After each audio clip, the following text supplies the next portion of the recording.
Right now, more than 1.4 billion people are using a system on their computers that is slowly being shut down.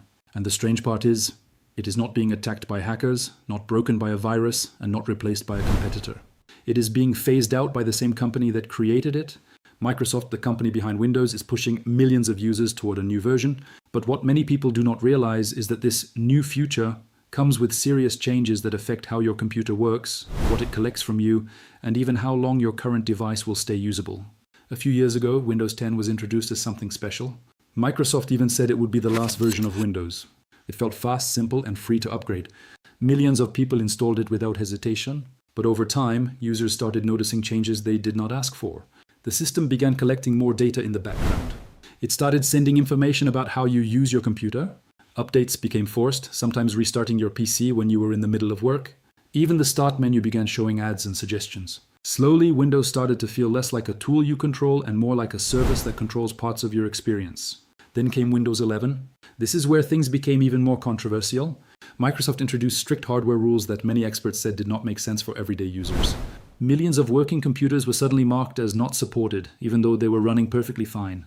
The main reason was a requirement for a security chip called TPM 2.0, but many security researchers pointed out something important. Most of these blocked computers could actually run Windows 11 without problems.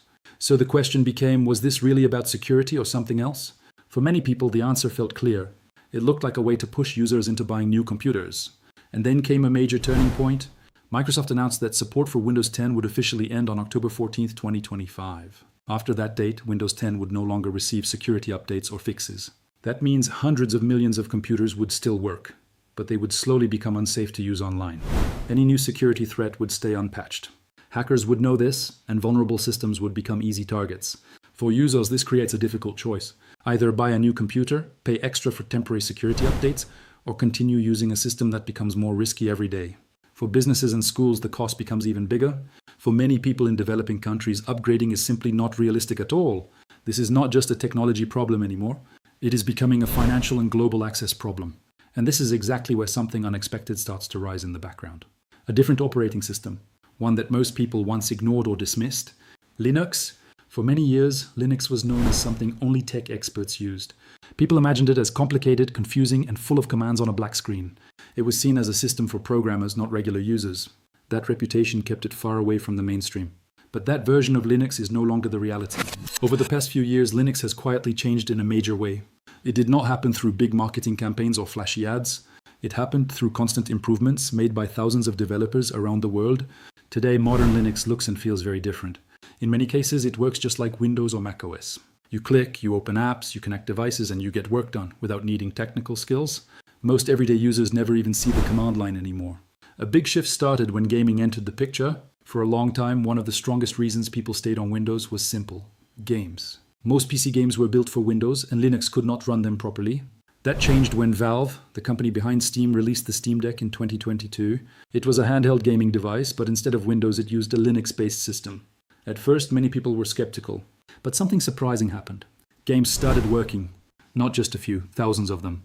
A special compatibility system called Proton allowed Windows games to run on Linux without complex setup. Over time, the number of playable games grew into the tens of thousands. For the first time, Linux was not almost there. It was actually competing. And gaming was just the beginning. The bigger change was happening in everyday use. Linux desktop systems like Ubuntu and Linux Mint became much easier to install and use. Tasks that once required technical knowledge, like installing software, connecting Wi-Fi, or setting up printers, became simple and automatic. Many systems now have app stores where you install software with one click, just like on a smartphone. The idea that Linux was too hard started to fade. Then something even more important happened. Large organizations and governments started paying attention. In 2024, reports began leaking about major public institutions planning to move away from Windows. The reason was not just cost, but control. Many governments realized something important. When you use Windows, you are relying on a system controlled by a private company from another country. That includes updates, data handling, and long-term access to critical systems. This raised concerns about digital independence, so countries started exploring Linux more seriously. Unlike Windows, Linux is open source. That means no single company owns it. Anyone can study it, modify it, and use it freely. For governments and institutions, this creates a sense of control and independence that paid systems cannot offer. At the same time, the global cost of Windows licensing became harder to ignore. Across businesses, schools, hospitals, and governments, spending on Microsoft software reaches hundreds of billions of dollars every year. And most of that spending is ongoing, it does not stop. This created pressure to look for alternatives. And in that search, Linux started becoming more attractive, not just as a free option, but as a long-term solution. Meanwhile, another major shift was happening in how people use software in general. More and more tools moved to the internet: email, documents, spreadsheets, video calls. Many of these no longer require a specific operating system. They run in browsers. That means they can work on Linux, Windows, or anything else. This quietly weakened one of Microsoft's biggest advantages, because if your work runs in the browser, the operating system becomes less important. Slowly, Windows stopped being the center of computing. As Linux became easier to use and more widely accepted, another powerful shift was happening at the same time, one that most everyday users did not even notice at first. Big tech companies were moving more and more of their tools into the cloud. Things like email, documents, spreadsheets, meetings, and storage were no longer tied to one computer system. Instead, they worked inside a web browser. That means you can open them on almost any device: Windows, Linux, Mac, or even a Chromebook. This quietly changed everything. For years, Windows had one major advantage. Most office work depended on software that only ran on it. But now that advantage is shrinking fast. If your entire workflow is in a browser, then the operating system underneath matters much less. This is where Linux started gaining real ground without most people realizing it. At the same time, companies like Google played a major role in this shift. Tools like Google Docs, Google Drive, Gmail, and Google Meet became normal in schools and businesses. These tools do not need Windows. They just need internet access. So the question slowly changed from, what operating system do I need, to what browser am I using? And that is a big shift in how computing works. While this was happening, businesses were also starting to rethink their costs. Microsoft software is not just a one-time purchase anymore. It is mostly subscription-based now. Companies pay every month or every year for things like Windows licenses, Microsoft 365, and cloud services. For small companies, this might feel manageable. But for larger organizations, the cost becomes huge over time. When a company has thousands of employees, even a small monthly fee per user turns into millions of dollars per year. And those costs never really stop, they keep increasing. This is why many IT departments started doing the math more carefully. And in many cases, Linux started looking like a serious alternative. Because Linux itself is free, companies do not pay licensing fees. Instead, they pay for support, setup, and maintenance if needed. Over time, this can reduce long-term costs significantly. But cost is not the only reason companies are paying attention. Security is another major factor. Windows systems are widely targeted by viruses, ransomware, and cyber attacks. Because so many organizations use Windows, it becomes a bigger target. Linux, on the other hand, is structured differently and is less commonly attacked at the desktop level. It is not invincible, but its design and smaller desktop footprint make it a less frequent target for mass attacks. For banks, hospitals, and government systems, this matters a lot. One major security incident can cost millions or even billions. So over time, Linux started being seen not just as a free option, but as a safer and more stable foundation. Meanwhile, something interesting was happening in the world of software development. Most modern technologies, especially artificial intelligence tools, data systems, and cloud platforms, are built and run on Linux servers. In fact, the majority of the internet already runs on Linux behind the scenes. Developers working on AI models, apps, and cloud systems often prefer Linux because it is flexible, powerful, and consistent with production environments. This created a strong feedback loop. Developers build on Linux, software is optimized for Linux environments, Linux becomes more important, more developers use Linux. Over time, this cycle strengthened its position in the tech world.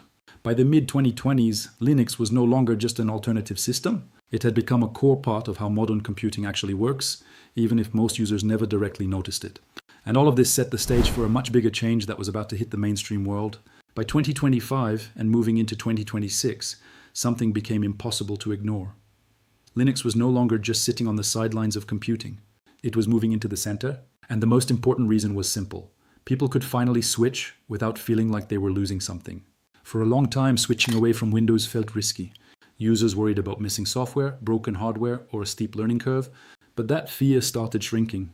Modern Linux systems became stable, fast, and surprisingly familiar. The desktop layout, icons, menus, and settings now feel very similar to what people already know. For most users, there is no need to learn complex commands or technical steps. Everything from browsing the web to watching videos, writing documents, joining video calls, and editing photos works normally. In many cases, it even feels smoother than older Windows systems, especially on mid-range or older computers. This performance advantage is one of the key reasons adoption started growing faster. A computer that feels slow on Windows can often feel noticeably faster on Linux simply because Linux uses fewer background resources. That difference matters to everyday users. But the biggest shift is not just technical, it is psychological. People are starting to realize they do not need to stay locked into one company's ecosystem. For years, many users felt trapped in Windows because their files, apps, and habits were tied to it. But as more tools move online and more software becomes cross-platform, that lock-in is weakening. Now, switching operating systems is no longer a massive disruption. It is becoming a normal upgrade choice. At the same time, schools, governments, and organizations are quietly experimenting with Linux on a larger scale. They are not always announcing it loudly, but the transition is happening step by step, especially where budgets are tight or long-term control matters. Old computers that were considered useless under newer Windows versions are being reused with Linux. This extends hardware life and reduces electronic waste, which is another growing concern worldwide. On top of that, the developer world is fully embracing Linux. Most modern software development, from websites to AI systems, already runs best in Linux environments. So naturally, new generations of engineers are growing up using Linux as their default system, not Windows. That shift in developers matters more than most people realize, because developers decide what software gets built and how it gets built. When they prefer one platform, the entire ecosystem slowly moves in that direction. Meanwhile, Microsoft is not disappearing. It is adapting. Instead of relying only on Windows as the center of everything, Microsoft is now focused more on cloud services, subscriptions, and AI tools. Windows is becoming one part of a larger ecosystem rather than the main foundation. This is a major strategic change. It reflects a simple reality. The world is no longer tied to a single operating system like it once was. And this brings us to the key conclusion of the entire story. The shift toward Linux is not happening because Windows suddenly failed. It is happening because the entire structure of computing has changed. Software is moving to the cloud. Devices are becoming cheaper and more disposable. AI tools are reshaping workflows, and users are demanding more control, more privacy, and lower costs. In that environment, Linux fits naturally. It is flexible. It is open. It is free. And most importantly, it is no longer difficult to use. So in 2026, for the first time, Linux is not just an alternative. For many users, it is becoming the first real choice. And the most surprising part is this: it did not happen overnight. It happened slowly, step by step, until one day the world looked around and realized the balance had already changed. Now, the question is not whether Linux can replace Windows in theory. The question is what is already happening in real life right now, as people make everyday decisions about their computers. Because that is where the real shift is visible. Across homes, schools, offices, and even small businesses, people are starting to make a very simple decision. Instead of buying a new Windows computer, they are trying Linux on their existing one. And the results are often surprising. Old laptops that felt slow and frustrating suddenly start running smoothly again. Programs open faster. The system feels lighter. And because Linux does not push constant ads, background services, or heavy updates, the experience feels cleaner and more focused. For many users, that alone is enough reason to stay. Another major factor is cost. A Windows system is no longer just a one-time purchase. It is tied to ongoing upgrades, subscriptions, and software services. Over time, this creates a steady financial burden, especially for families, students, and small businesses. Linux removes that pressure completely. You can install it, use it, and update it without paying licensing fees. Most essential software, browsers, office tools, media players, and editing apps is free and open source. That changes the economics of computing at a basic level. But the most powerful change is something less technical and more personal: control. With Linux, users are not pushed into forced updates at inconvenient times. There are no hidden ads inside the operating system. There is no requirement to create an account just to use your computer. And there is far less background tracking of personal activity. For many people, this creates a feeling they have not had in years, that the computer belongs to them again. At the same time, the global tech ecosystem is becoming more connected than ever. Cloud services mean your files are not tied to one device. Web apps mean your tools are not tied to one operating system. AI tools are being built in ways that work across platforms. All of this reduces dependence on Windows as a requirement. And that is the key point. Windows is no longer the only doorway into digital life. It is just one option among several. Meanwhile, Linux is benefiting from something powerful: momentum. As more people use it, more developers support it. As more developers support it, more software becomes available. As more software becomes available, more users feel safe switching. This cycle keeps reinforcing itself. Hardware companies also follow this trend. Better drivers, better compatibility, and better performance support are being built into Linux because demand is growing. Even large organizations that once avoided Linux are now using it in specific areas: servers, cloud systems, internal tools, and increasingly desktop environments. The result is a slow but steady normalization. Linux is no longer the alternative system. It is becoming part of the mainstream computing world, and yet Windows is not going away. It still dominates in many workplaces.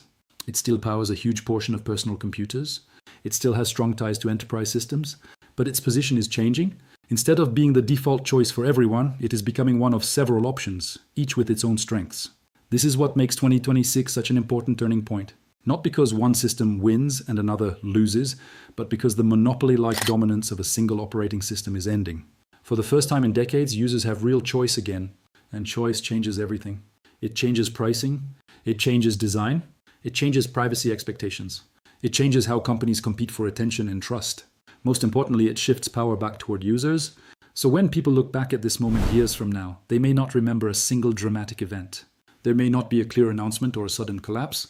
Instead, they will see something quieter, but far more powerful.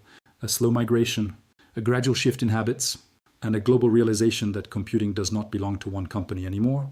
It belongs to the people using it,